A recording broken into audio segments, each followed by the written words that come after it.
Hi friends, this is Tracy from the Sewing Channel. Welcome back, and if you're new here, welcome. Today's tutorial is all about these Ribbon Star Quilt Blocks.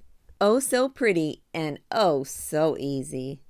I have a special challenge just for you today. Stay to the end of the video if you're up for a challenge, that is. Enough talking already. Let's get busy.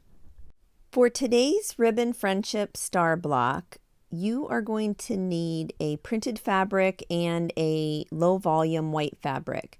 You'll need 4 pieces of printed colored fabric at 4.5 inches squared, and you'll also need the white or low volume fabric to be 4.5 inches squared as well.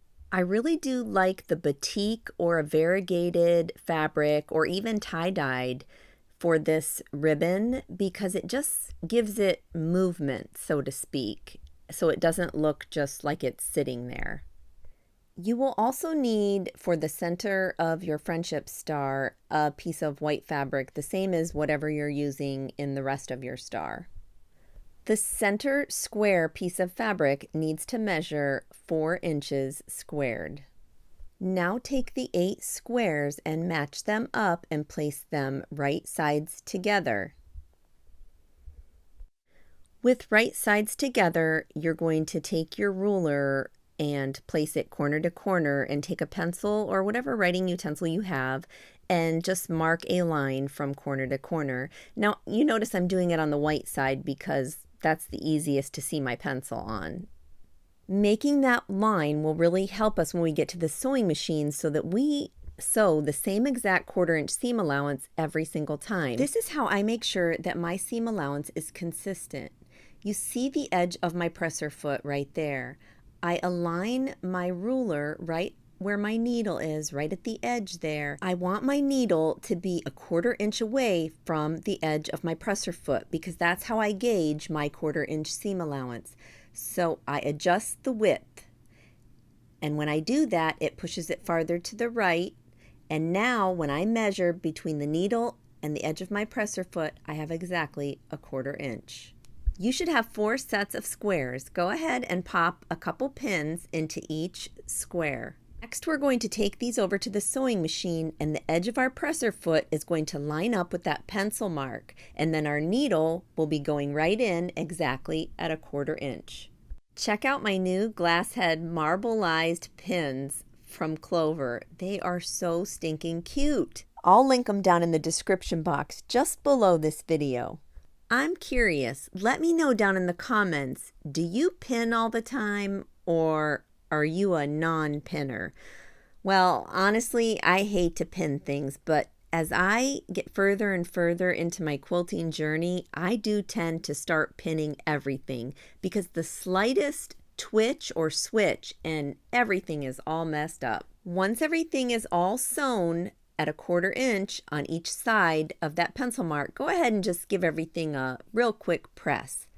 There's no doubt in every single video I do, I get asked about this hook. All it is a clear see-through command hook. Yep, and it works beautifully.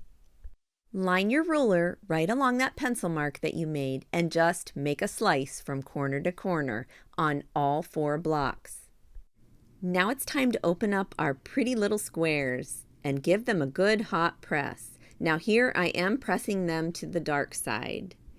Now I have a big question for you. Do you use steam in your quilting or no steam? That seems to be a really big question lately. I have been experimenting with steam and no steam lately, and I'm just not quite sure yet what I like better.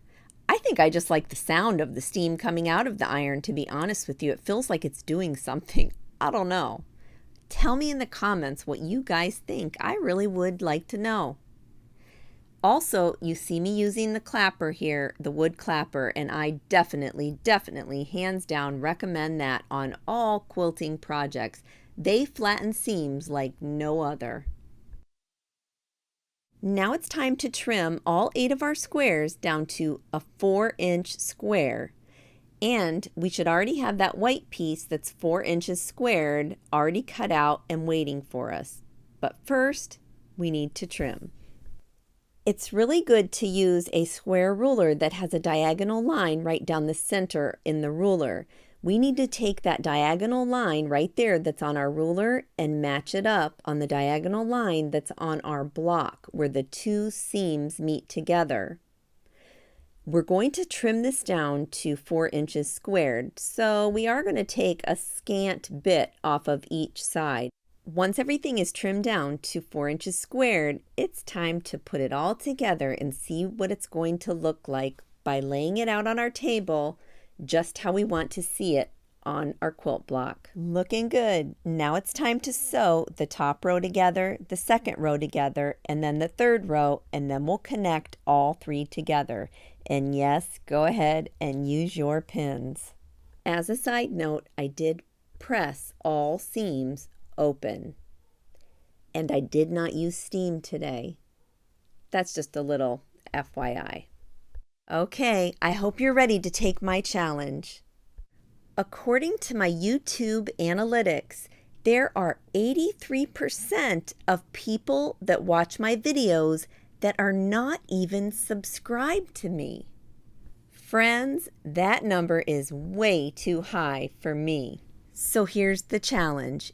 If you're not subscribed to the sewing channel and you have found value in any one of my videos, please consider subscribing today. When you subscribe to a channel, that only tells YouTube that there's something special here, and they'll push my video out farther and farther and farther. And in return, I will be able to make more fun videos just like this one. Just for fun, down in the comments, if you're already a subscriber to my channel, please tell me in the comments how long you have been a subscriber. And also, definitely, if you subscribe today because of my challenge, let me know. That'll only encourage me to do more. So here you go. We have our beautiful Ribbon Star Block, or Ribbon Friendship Star Block, however you want to spin it. Untrimmed, this block measures a little over 11 inches squared on all sides. Until next time on the Sewing Channel, take care.